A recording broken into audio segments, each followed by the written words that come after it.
Welcome to the Shining a Light on Workplace Bullying podcast with Eylem and Norun. We are two career coaches with more than 20 years of corporate experience, and we have both gone through painful bullying experiences at work.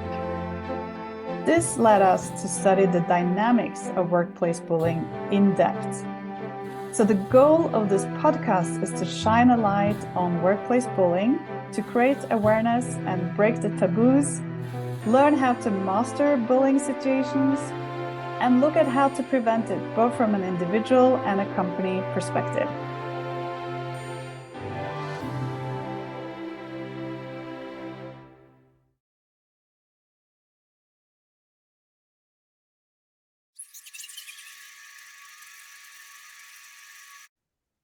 Hi, Eylem. Nice to see you again. Hi, Norun. Nice to see you again as well. How are you? Oh, all good. All good on my side. You too? Yeah, very good. Busy. Yeah. But it's nice to meet you again for our podcast and to talk about a new topic. Yes, we thought we're going to talk about how to deal with bullying situations, right? Exactly. Yeah. So what's your experience? How did you manage the situation? How did you manage the bully, your bully, when you were bullied? Yeah, I think it was, I wish I had known then what I know now.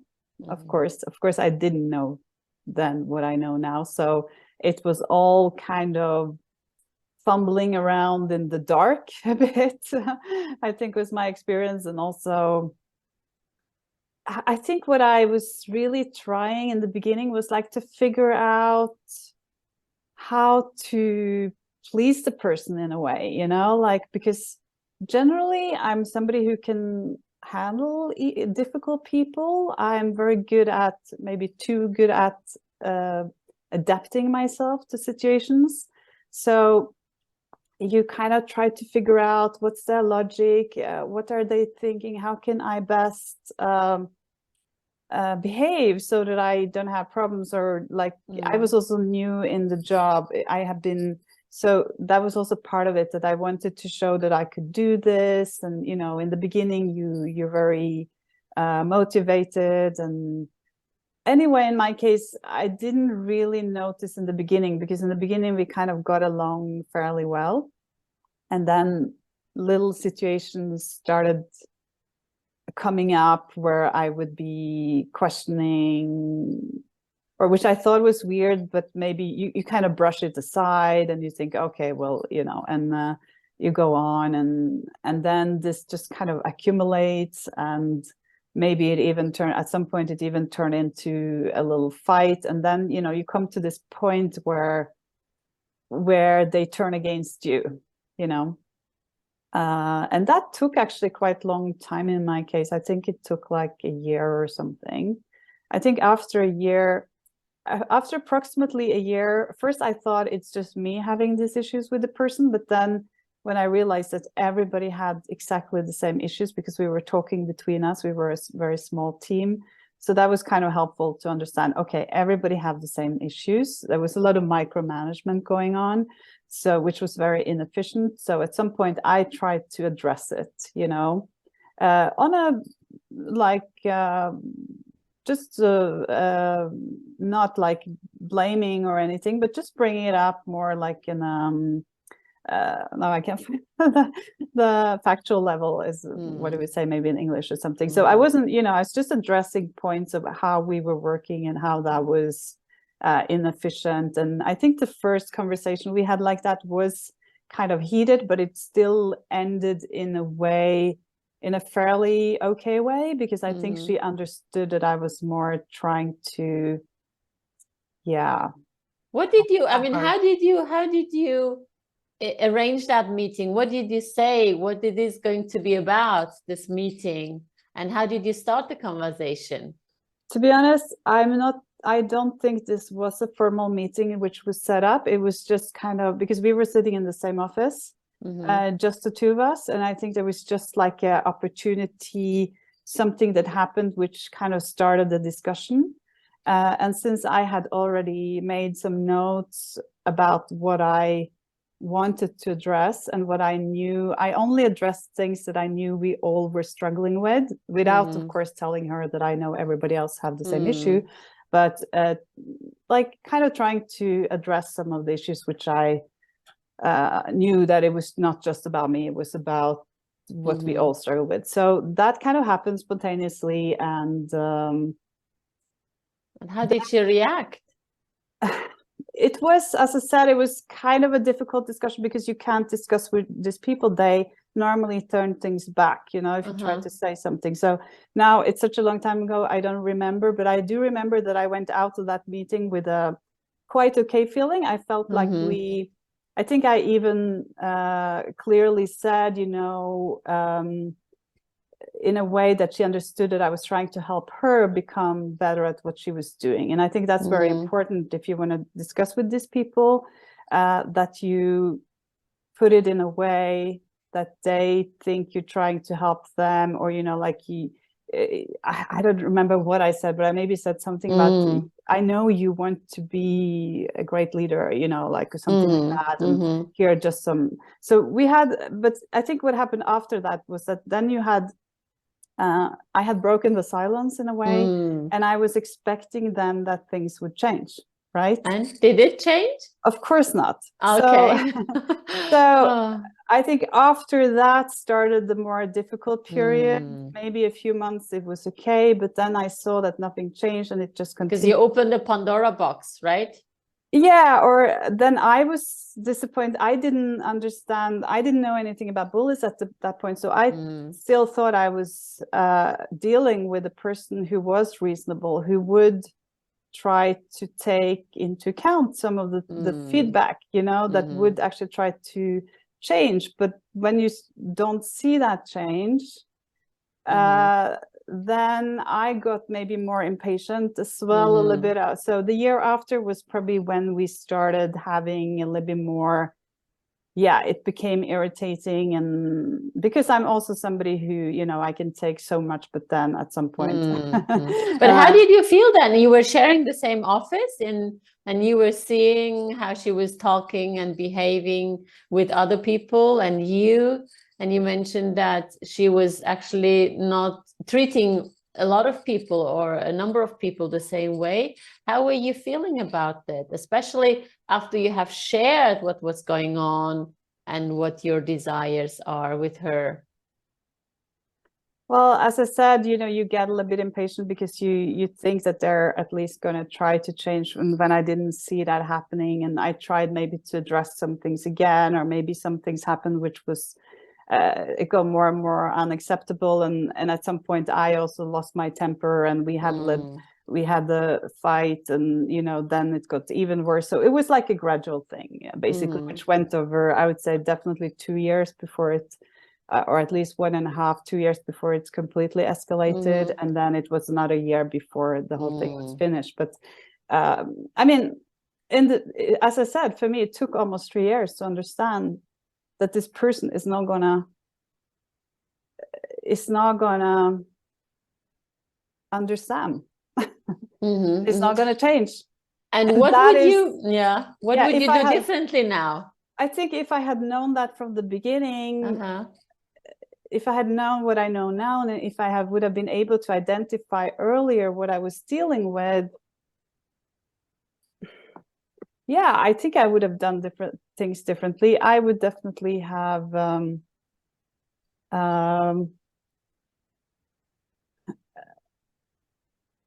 what would I have done differently? I mean, what I was doing, which I intuitively did, and which was good, was that I documented things. As they happened, I started creating a document to have it documented, also to have something to remember if there would be a discussion again or something. So that is something I definitely would advise people to do, start documenting, because and keep proof and examples of what has happened.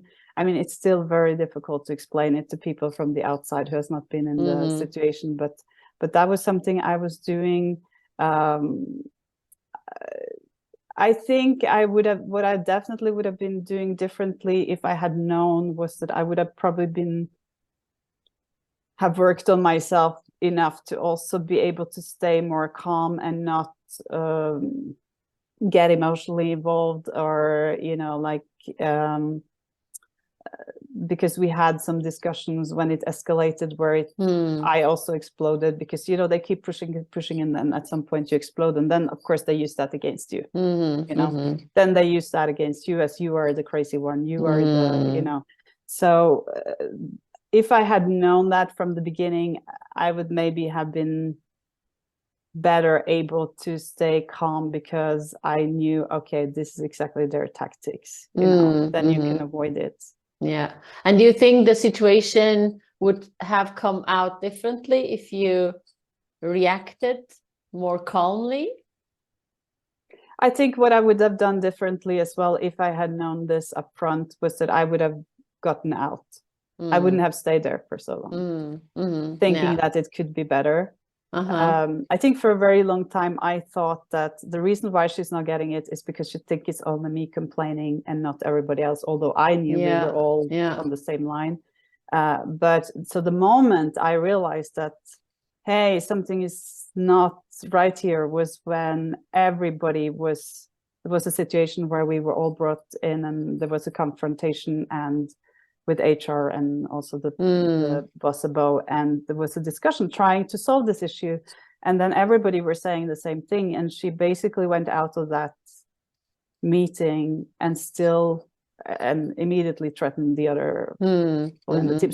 So then I realized, oh, she's still not getting it, that like when 100% of the people who ever work for you and you're still not willing to see it, that was the moment I thought that is not normal. Okay, so actually your situation is a little bit specific, because in your situation you were not the only one who was bullied, right? She was treating a number of people the same way, but I mean, in most of the cases, also in my case, it's only one person that the bullies target, right? But what do you think could have changed her mindset? Because from what you're sharing is that despite the fact that so many people have shared, their opinion that there is something going on which is not acceptable and ethical, still she did not understand. She was not ready to change her behavior. What you need to understand is that the bullying kind of starts when she decides to turn against somebody. And that doesn't have to be immediately in a relationship, right? So in my case, she turned against me earlier because I had been trying to speak up, while the moment everybody, I mean, the others were suffering under the micromanagement, they were suffering under a little bit erratic behaviors and things like that, but it wasn't probably bullying at that point. It was more just being difficult, like a very difficult person to work with or work for. And even in my case, it was in the beginning, it was just difficult, and then at some point it turned into bullying, because, or what I would call bullying, was later on when I was sidelined, not giving work anymore, when she was towards the end, when she was actively trying to ruin my reputation, when this became more like a case where HR was involved and the people above were involved and so on, then she would get more active as well, presenting another story than what I was presenting, things like that. So so it's very, all these situations are different, and I guess, I don't know if the others could say afterwards that they were also being bullied. Yeah, maybe more like once you turn against them as well, then it just became even more difficult. And this is something I just want to mention, because this is very often the case when you have such a situation with such a person. Most people can intuitively kind of feel like, I rather not speak up in front of this person because I know that when I do, it's going to be difficult afterwards. And that is often, very often, that point is not understood by the people above or HR. Because when you try to go, maybe then, kind of behind the back of this person and telling, look, there are some issues here, the first thing you always get is, have you tried to speak to the person? We have to bring her in, we have to, but which I fully understand. With a reasonable person, that would be what's the right thing to do. But with such a person, and what I saw happen in this case as well, was that once you force people to speak up in front of her, then she turns against. Yeah. So it's very dangerous, but Yes. nobody were able to catch that. Yeah. And then, of course, what happened quite soon after we'd had that meeting where everybody had to speak up was that everybody left or asked to leave, or you know, maybe was able to stay a little bit longer and while they were waiting to leave. So this is actually a very good example, because this is exactly what's happening with two clients of mine that I'm supporting at the moment.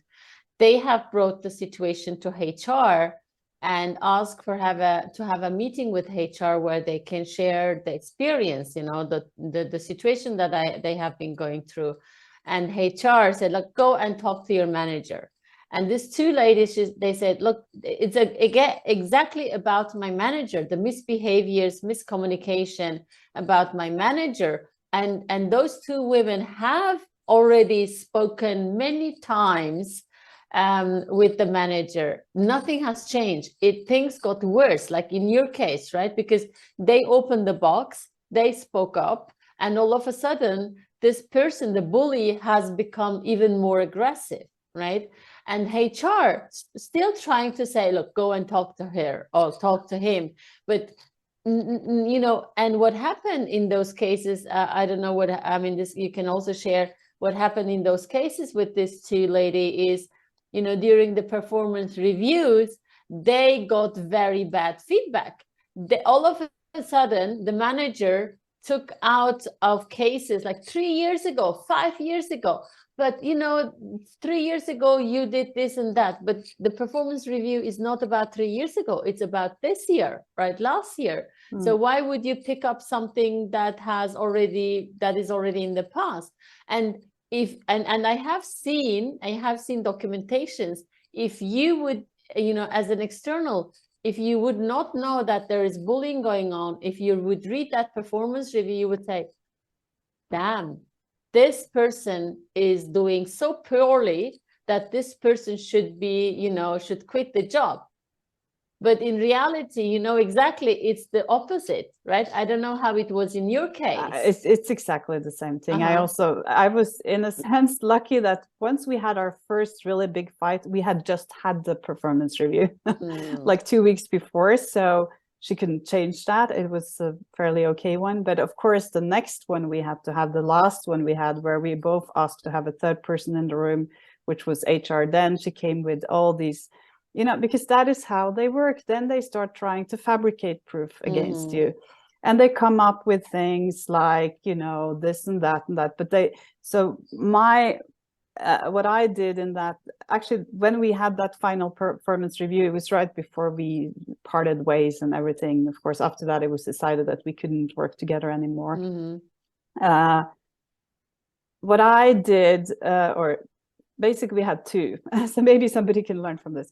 In the first one, I went straight into the trap of trying to defend myself, because all the examples she came with, they were distorted versions of reality. So I was then trying to explain what was I considered to be the real situation, so that the third person who was there, the HR person, could see that there were different sides. But that didn't really work. Then I was rather being, then she was able to use that against me, like towards the HR person, like convincing, and look, she's somebody you can't tell her something, she's going to turn it around, she's going to, you know, she's gonna not, she's not willing to see it, or, you know. So then I looked like the difficult person. So since we didn't finish, we had a second meeting, and I had some time to to kind of structure my thoughts before that. And I realized that I came in there with 3 points, like, okay, whatever is being said here, the examples which are being brought, first of all, it's a distorted version of reality. So instead of going into each particular case that she was bringing, I just said the same thing. Well, I consider this being a distorted version of reality. And my main point, which was very important also towards HR, was like, why is this the first time I'm hearing this? Why has this not been brought to my attention before? She's coming with examples which supposedly happened almost a year ago, or like, you know, many months ago, and it was not addressed with me at the time. Why is it only addressed now? And that is a very strong point, because that is wrong from the manager side. So, you know, trying to address it more in general. And by that time, I was lucky, because I had understood that she was probably a narcissistic person, and I had read about that, and I knew how I had a little bit of the understanding that I had now, and that really helped me in that meeting, that I already had that understanding and knew how they were reacting. Yeah, and we both know that the bullies have a psychopathic and narcissistic personality, and from our own experiences, we now know that we cannot change them, right? Whatever we do, we cannot change them. So what do you think? What would change them, or what, you know, who could change them, or what could change them? Is there a chance still to be changed? You know, what is your experience, and what's your opinion? I mean, just my humble opinion, not being a psychiatrist or anything, I think that, and that is for anyone, nobody can change unless they want to change themselves, and they're able to see that it's necessary and it's to their advantage to change. So, and I have a feeling that it's more difficult for these people to see that. But I think it's a very interesting topic, and I'd love to make that a topic of one of our future podcasts, maybe, to see if some people have some input or experience around that. And I might know a therapist who has told me at some point, yeah, I know how we can change them or something. So let's see who we can find who can maybe speak on that. Definitely. But I mean, before that, let me hear about how did you deal with that? Oh, if I remember back, it was a very, very challenging, tough, sad time, with a lot of anger, disappointment, stress.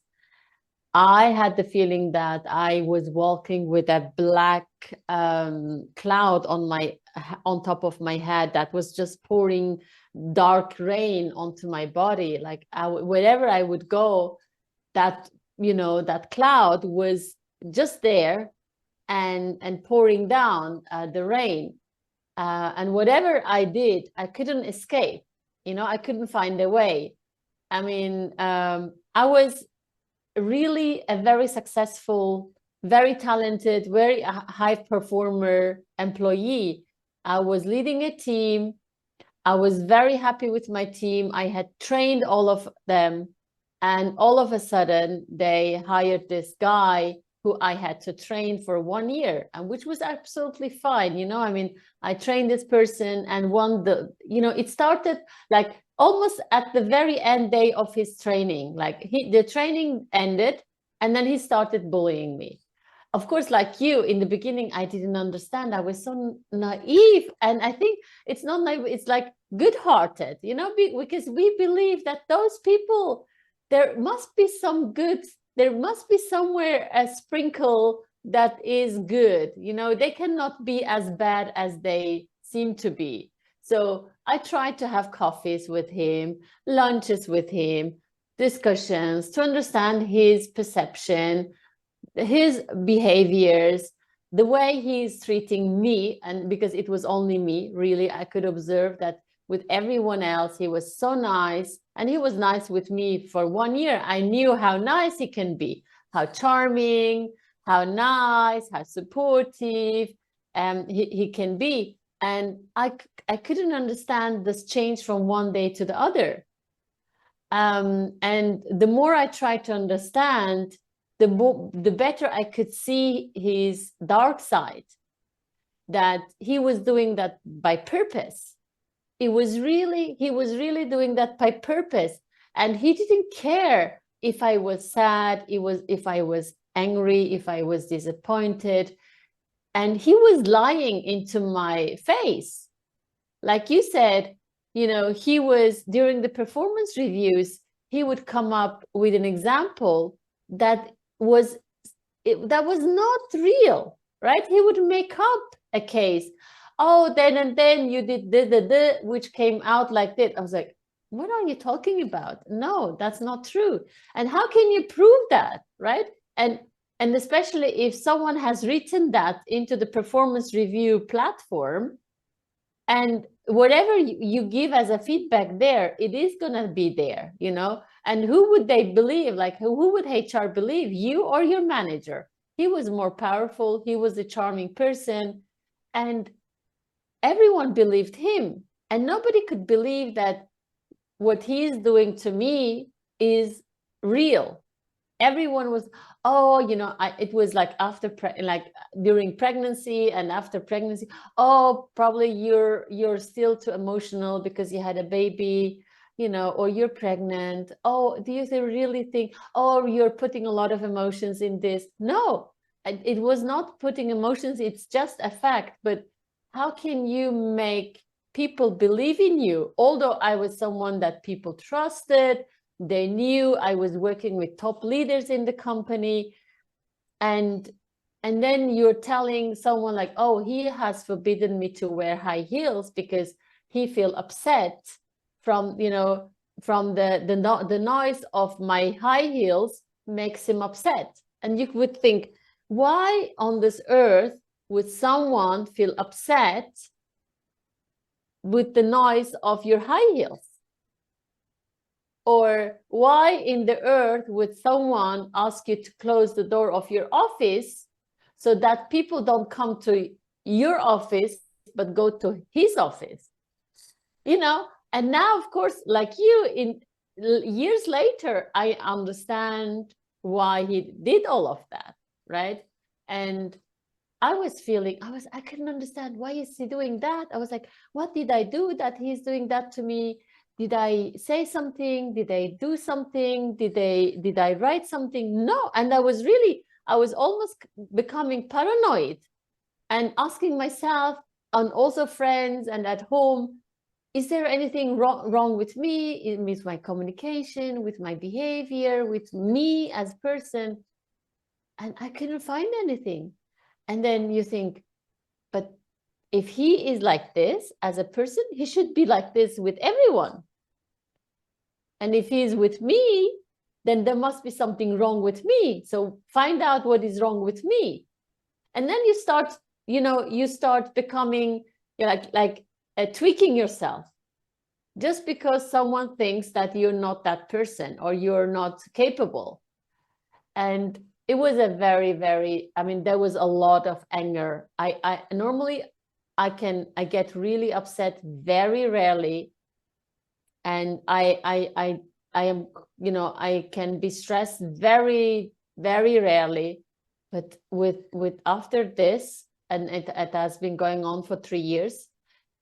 And I was really like an apple that is no longer juicy, you know, dry and not shiny.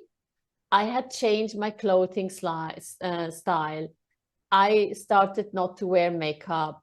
I had stopped making my hair, because I was criticized for everything, even for my makeup, even for wearing my earrings, even having red nail polish.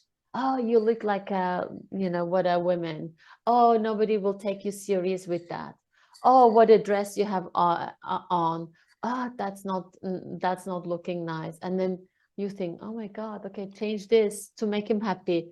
Don't do this to make him happy. Don't do this that you don't hear this criticism, right? And in the end, nothing was left out of me. And I got sick, you know. And when I now work with a number of women, it's very similar. You know, the process they're going through is very similar. And one of my clients, she shared with me, she said, Eylem, you know what? I lost my authenticity and I lost my identity. I don't know who I am today. And this is so sad that someone turns you into someone that you are not. Because of her ego or narcissistic personality or whatever. And in most cases, we have spoken about that in the past, because they think that you are a threat for them, right? You're a high risk for them.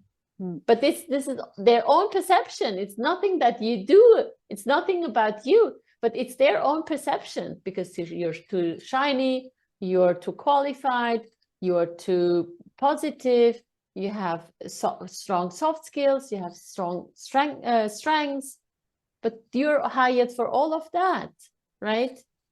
Yeah, and I mean, what I'm hearing in this story as well that you're telling is, you know, as I said in the beginning, me too, I was trying to find out, how can I please this person? How can I be the way I should be? Or that they would be okay with it. But the problem is that they will never, no matter what you do, they will never be happy. Yeah. So that's like running into a dead-end street when you try to do everything to in a way that it's gonna please them, not necessarily please them, but like that you don't have problems and don't hear those comments. And one of the things which was a big revelation for me was that was quite while I was still there, actually. I remember reading an article about narcissism, because I started Googling this and reading and trying to understand what these personalities, because somebody had told me, oh, maybe you should read up on this a bit, because it sounds like you might be dealing with such a person. And one of the things that was a big revelation was like, because I'm always trying to understand the logic of the person so that I can at least behave in a way that I don't have issues, right? But and in this article they said their logic is, what serves my self-interest in this moment. True. And I remember I started laughing almost hysterically when I read that, because that was exactly it. That's the logic. So that's why it was A yesterday, and it can be B today, because yesterday A was in their self-interest and today B is in their self-interest. And especially if they told you A and you went and did A, and they're trying to make you look bad, the next day they want to say, no, I never said A, you should have done B, you know. Yes. So exactly. And this is also very in line with what my clients have been sharing in the past and recently, that one day they go to work and they have the responsibilities, and these responsibilities can change the next day. And then they adapt themselves and say, okay, fine. And then it changes again. So they don't know what to do, because even though everything has been written, right? They have communicated via email that this is and they say, oh, I changed my mind. They can easily change their mind, because that mindset they had yesterday is not serving them any longer. And with that, you feel yourself in an environment that is so wobbling, you know, you don't know what are your boundaries. It's not safe enough, you know, safe any longer for you. And those opinions and mindset is constantly changing. And what has been said yesterday is not any longer valid today. And what is being said today is not valid tomorrow. And how can you perform in this environment, right? And what happens is, a lot of times, and this is also something that I had developed, you feel guilty and you feel ashamed that you cannot meet the expectations of your manager. So you blame yourself for not meeting the expectations of your manager, and say, oh, I should have been quicker. I should have been, you know, quicker in doing that, fixing that, or coming up with that solution. No, it is the person wants you to feel guilty. The person wants you to feel ashamed, right? And confused. And confused, because it's a conscious behavior they have. They do that by purpose, right? So that you feel insecure, powerless, that you feel actually confused, and helpless. because wherever you go, in my case, wherever, I mean, I had reached out to leaders, I had reached out to HR, and they all came with the same feedback. Oh, don't put too many emotions into the situation. Oh, stay, factual. Yes, I'm staying factual. There are no emotions. But if someone is constantly changing the roles and responsibilities, and takes away your tasks, and tomorrow you get them back, it is a lot of confusion. And how can you perform under those circumstances? And then when it comes to the performance review, you are the bad performer. Yeah. So like what I would to summarize a little bit of all the things you said there, because what I feel like we're coming towards, and which was also, I think, your conclusion, also mine, is like, they, first of all, they know which buttons to push. They know where your fears are. So, it's really completely hopeless to try to meet the expectation of a person who's never going to accept, anyway, because they're just trying to undermine you and your reputation. So I think, and this can really exhaust you if you if you allow yourself to play that game. And I wish I had stopped playing that game earlier. If I had known what was going on, you can stop playing that game. You don't have to exhaust yourself and burn out trying. And so, realizing that earlier would have been great, I think.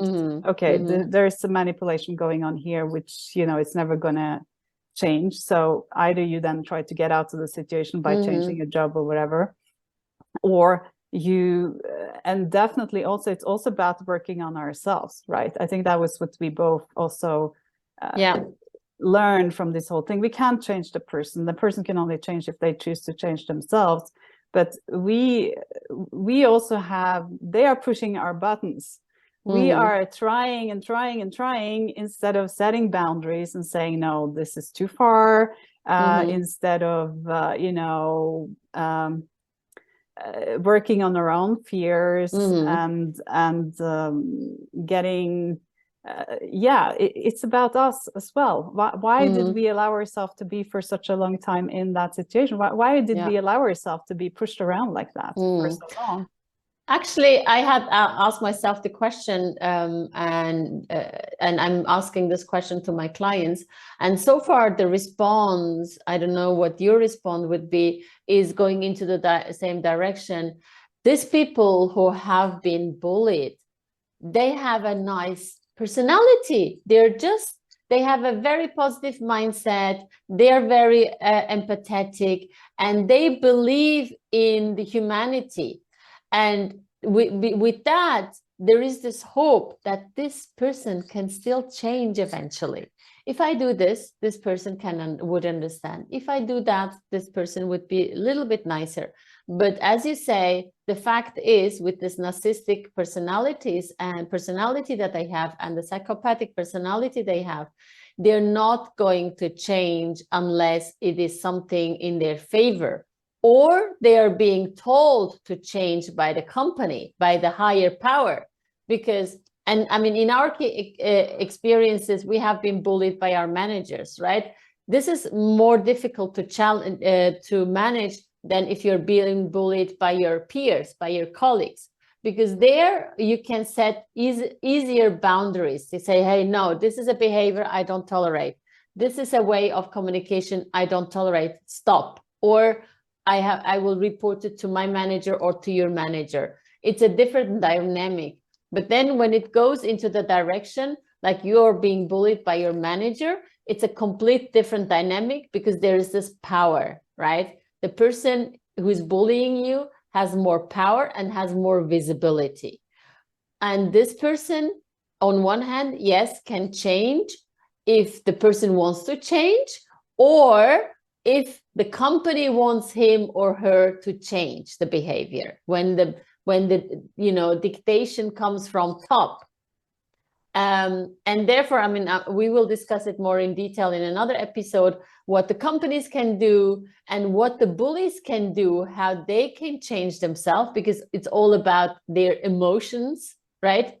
And emotional triggers, because we have triggered something in them emotionally that they couldn't cope with, they couldn't manage. And therefore, the easiest way was actually to behave negatively towards us, to actually treat us badly. And rather than, because it's more difficult to manage their own emotions and understand why these are being pushed, these are being triggered. And this is also what we learned, yeah, right? You and me, in terms of personal development, what were our triggers, hot buttons, and how can we manage those hot buttons, right? Because then it's like when we are able to manage our hot buttons, then they don't have so many bullets to shoot us with anymore. Exactly. When we are able to stay calm. And that, I mean, that is one of the most difficult parts of personal development, I think, is really to work on our buttons and the underlying fears and beliefs which are under there, because they go very deep. But it's vital, I think, in the context of yes. bullies. But it is also, I mean, I remember some conversations I had with my manager saying exactly, look, from your perception, from your seat, I understand what you're saying, right? And I repeated, like, my understanding is this and that, right? Did I understand it correctly? Yes. And now when you come to my side, how I feel with that is this, right? And let's find a way like that. I don't feel like this, and you don't communicate like this to me. So we have a win-win, right? Out of the situation. And the person said, oh yes, let's do that. But the moment he turned his back, he was doing the same, right? So it's like the momentum, you might think that they have understood what pain they are causing in you. It's like, and one point I told my manager, like, you know how it is at the moment, how I feel, as you would have a knife in your hand, you're pushing it into my stomach, and I tell you it's hurting, it's bleeding, I'm in pain, and you look into my face and you smile and you turn and you cause more pain. And he was like, okay, I understand. Okay, what now? I was like, I want you to change your behavior to be more positive. Okay. And then 5 minutes later, he does the same. Like, and then you think, how can that be? This is a father, he had a daughter, he had a family.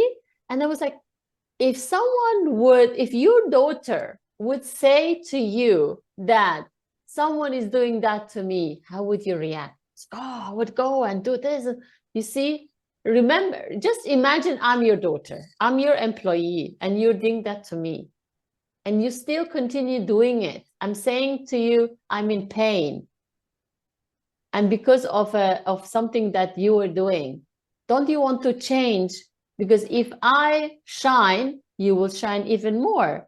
If I perform more, your performance level will go up. Your team will be shining. So don't you want to benefit from that? And he was like, yes, of course. But 5 minutes later, if we didn't have that conversation, and then I think, how can you change this person? You cannot, unless this person is told from top, or the person starts thinking, why am I doing this to this person? What is my triggering point? What is my hot button? And in the end, of course, after 7 years, he told me he felt threatened by me. Whatever I did, whatever I said, he knew I have more experience, I have more power, I'm shining more than him. And that was his perception, right? His understanding. And he tried everything to stop me not to shine more. And I said, look, if you said that to me earlier, 7 years ago, I'm sure we would have found a way that I help you to shine, right?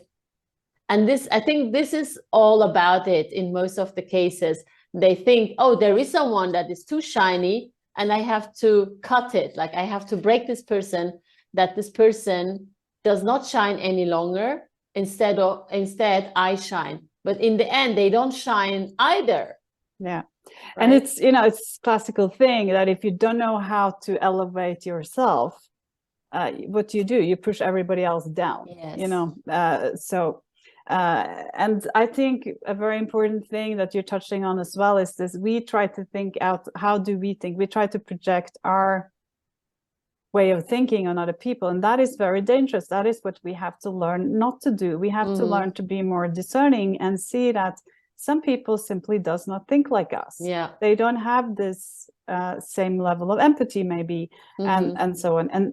And that is, you know, a big mistake that I think a lot of people who are being bullied do as well, that we kind of, we're not able to imagine, we're too naive. We think that other people should think like us, but then we have to realize that no, there are actually people out there who don't.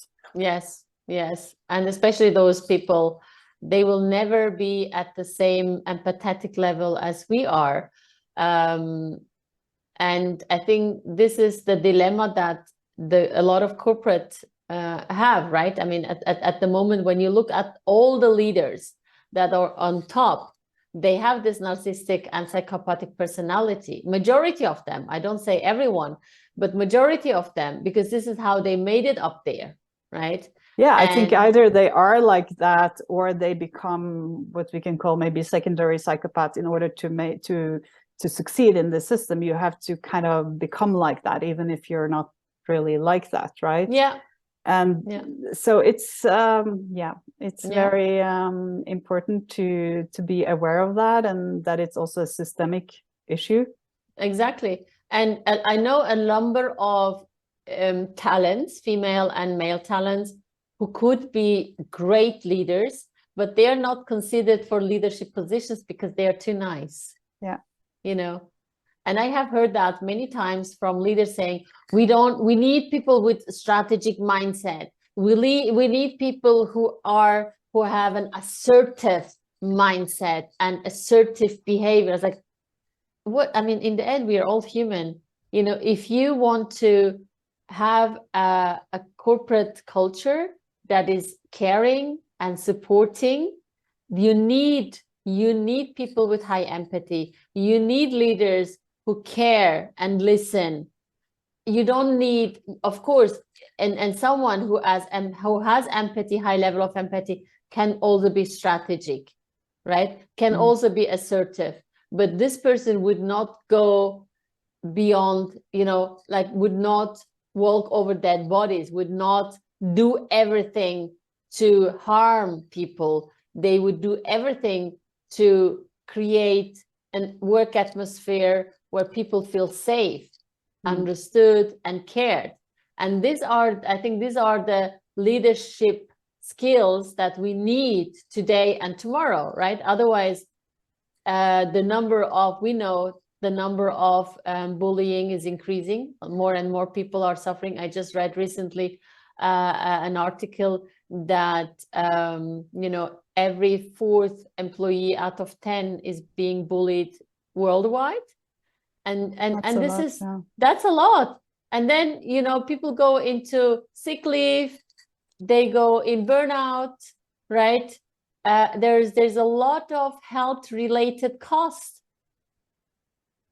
and I think there's just a lot of lip service being done, because in best practice leadership development programs, I know they're talking about this more human, empathic style of leaders, and this is what's being taught in leadership programs, maybe to middle management and so on. But how much of that are they actually able to implement when they come back into a system which is driven by this more narcissistic tendencies? I really question that, and I don't see enough action. Also, something to be really aware of is, like, what is the reward system? I mean, especially the reward system which is not written down. Who gets promoted? Who gets the most interesting projects? How did these people behave in order to get there? That is something everybody will observe and have some kind of opinion on within the organization. And then they will try to imitate that if they are very ambitious and want to try to achieve the same things. And if you then see that it's the people who do not, who are hoarding information or hiding information, who are, you know, like working for themselves instead of being the collaborative ones, you know, if unless you're making collaborative, who did you ever hear who got promoted because they were so collaborative?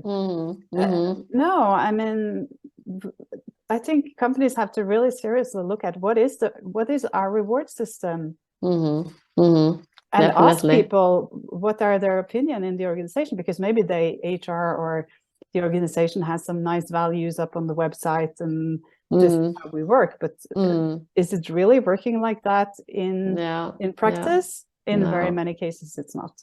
No, and it is very sad what's going on. I mean, I was in corporate life for, you know, almost 30 years, a couple of years in banking, and then 25 years in pharma, and also in you know, in a position as team lead. And what I have seen, and this is also one of the reasons why I left the corporate life, is again and again similar type of personalities being promoted, similar type of personalities that have, you know, like close to the team lead, right? If you had a narcissistic and psychopathic team lead, of course the person would promote someone that has similar patterns, right? And similar personality.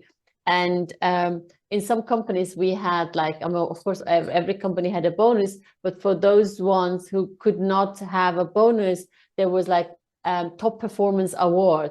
This top performance award was given to people, and as a team lead, you can give it to someone that, again, like you said, someone who has done an extraordinary collaborative project, or something innovative that come up with an idea, etc., etc. But already there was such a challenging situation. How, you know, how challenging it was for me to give a top performance award to more than one person per year, right? Like, oh, we have just budget for one person per team, and then we have budget restrictions when it comes to performance awards, to bonuses or recognitions, and and the companies never had any budget cuts when it came to travel, you know, intercontinental travels for all these leaders. All of a sudden you could see two big meetings, one in US, one in Europe, where top leaders came and met for 3 days or for 1 week, and flew business class, first class, and they had no budget restrictions. But for one person who had a performance, right, extra performance, because the person came up with a very innovative idea, which actually fostered the team, you know, team collaboration, team spirit. For that person, probably it was just a 500 Swiss francs recognition, and that 500 Swiss francs recognition was too much, right? Yeah. It's, you know, it's, as I said, I see it as a lot of lip service and checking boxes and being able to say that, okay, we do this and we do that and we are so great, but actually in practice, they don't really want to go deep into the issue and really do something about it. So yeah. Yeah. So when it comes to the techniques and tactics, how we can deal with the situation, right? I mean, as you have also given so many great examples of, you know, working on ourselves and not trying to fix the bully or to, you know, change anything with the person, because they will not. Just try to think, okay, do I really want to be in that situation? And how long do I want to be in that situation?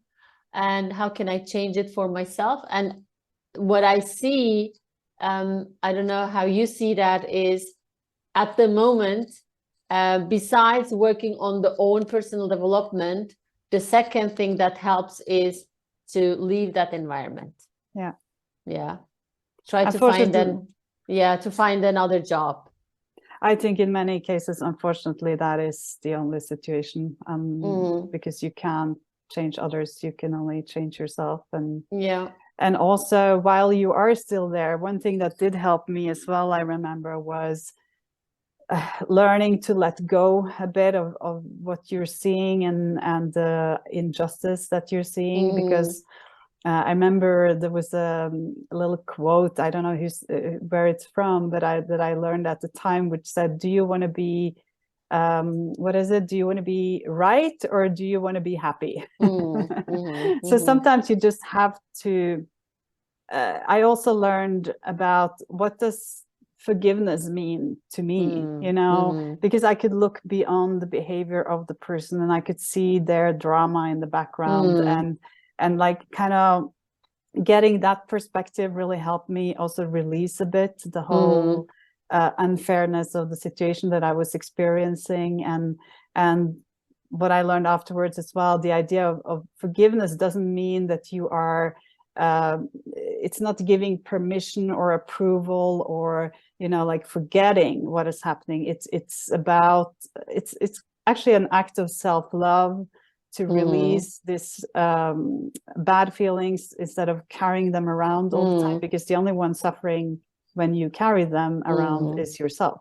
So it's just kind of accepting this is how it is, and try not to bring them back home with you. If you find yourself lying in bed at night, looking up in the ceiling, and your thoughts are going like, and you're only thinking about this person and all the crazy thing they did, then you're taking them with you home, you know?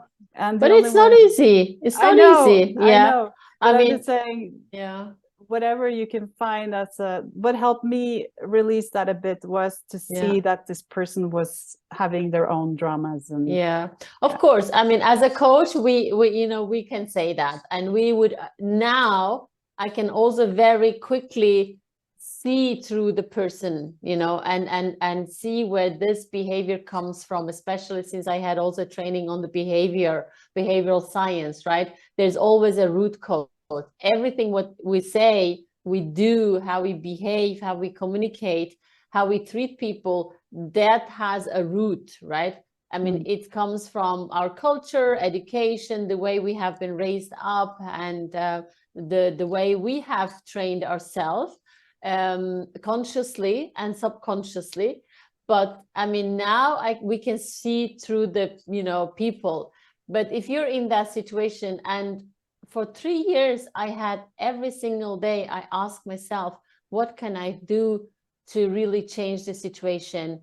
Is it me? Is it him? Is it the environment? And, you know, try to ask for help, to reach out to people, and try to emotionally detach myself from the situation. As you said, really not to put a lot of emotions and meaning to the situation.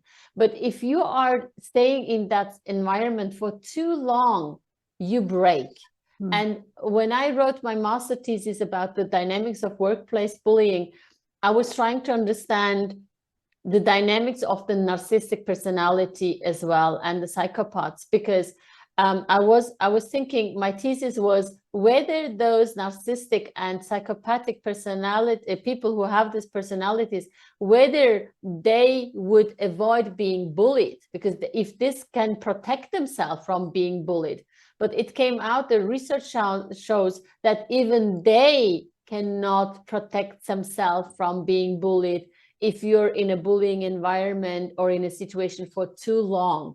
And with me, I could protect myself probably for 2 years, but then after 2 years, I fell into that hole, right? Because, and this is like, because at one point, even though I was very strong, very resilient, my resilience broke, right?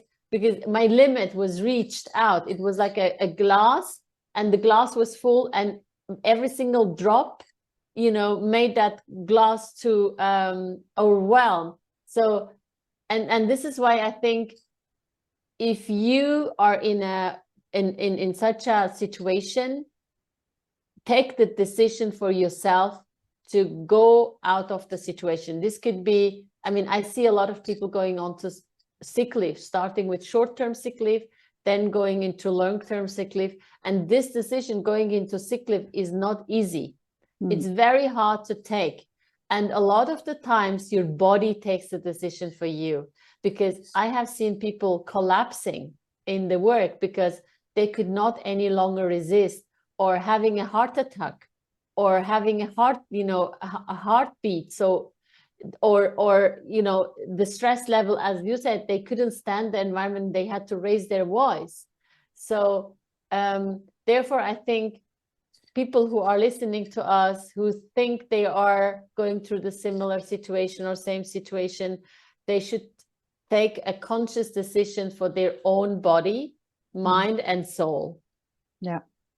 And say, look, I'm not going any longer to stay in that situation, in that environment. Of course, they can try to reach out to HR, try to reach out to people, try to talk to person, whatever they can try. But if nothing helps, I would really recommend them either to go into sick leave, or to say, look, I'm going to find another job and leave. Yeah. Yeah. I don't know, what are your thoughts? Yes, I think I love that as a good rounding off of what we've been talking about today. I would also really recommend people to educate themselves on this topic, so they understand better the whole dynamic of the situation and what is going on. And I think that can also help them take these more drastic decisions of distancing themselves from this. Yeah.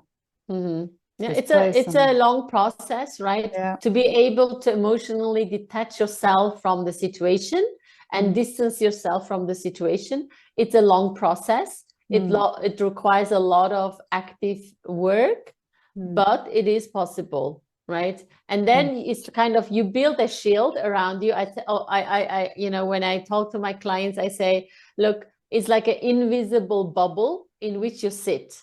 And you can color that bubble. I mean, I like blue or pink. As I look today, I'm sitting in a pink invisible bubble. That is my protection shield. And anything that comes from a person, and as a coach, we work with different people, and it doesn't mean bullying, but it can be a conflictual situation or a difficult conversation.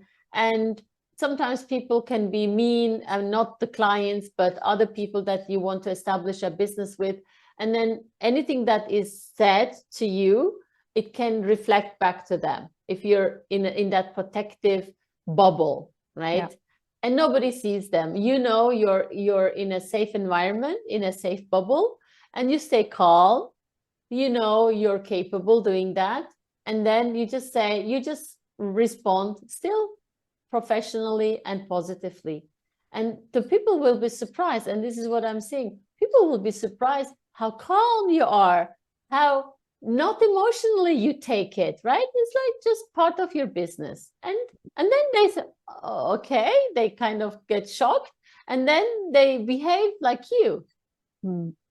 Wow, that's a great technique. Thanks for sharing that. I think that's something practical that people can take with them as well, hopefully, from this podcast. I mean, we always want to try to give solutions as well and give hope, right? And I think something that we've also said before is really, well, as we say now, the first thing is to try to see how can you kind of distance yourself from this, or not let it affect you so much. But then also know that once you are out of the situation and this still continues to work within you, you will come to a point, at least both of us have come to a point where we look back on this whole thing and we think, wow, that's really one of the most important experiences I ever had. And it has also helped us in so many ways in our own personal development. So definitely, it's not just all negative. Yeah, because I mean, in the beginning, you ask yourself, why is this happening to me? Why me? Why me? Why now? Why in this environment? And then in the end, you ask, okay, and now we both say, it has happened for a reason. It made us stronger. Yeah. And we became stronger. And this experience that we have, we can share it with people and help them to understand what's going on with them and why is it going on, why they have been selected as a target. And hopefully we can help them before they move into victimization and develop negative mental health outcomes like stress, anxiety, burnout, depression, right? Because this is also a process. You can be targeted, and anyone can be targeted, especially the high performers can be targeted, are very likely to be targeted, but you can control to not to become a victim, right? Yeah. So you can work on yourself not to become a victim, I think, and that's our goal, to help people not to become a victim, and also understand why they are being selected as target, and hopefully in future also help companies, right, to create psychologically safe work environments where bullying is not happening. Yeah. And for that, as you say, we must not go into victimhood, and we need to take our power back. Yes, definitely. Great. Thanks a lot, Norun. Thank you too, and look forward to the next our next talk. Exactly. Thanks. Have a great afternoon. Take care. Bye. Bye. Bye.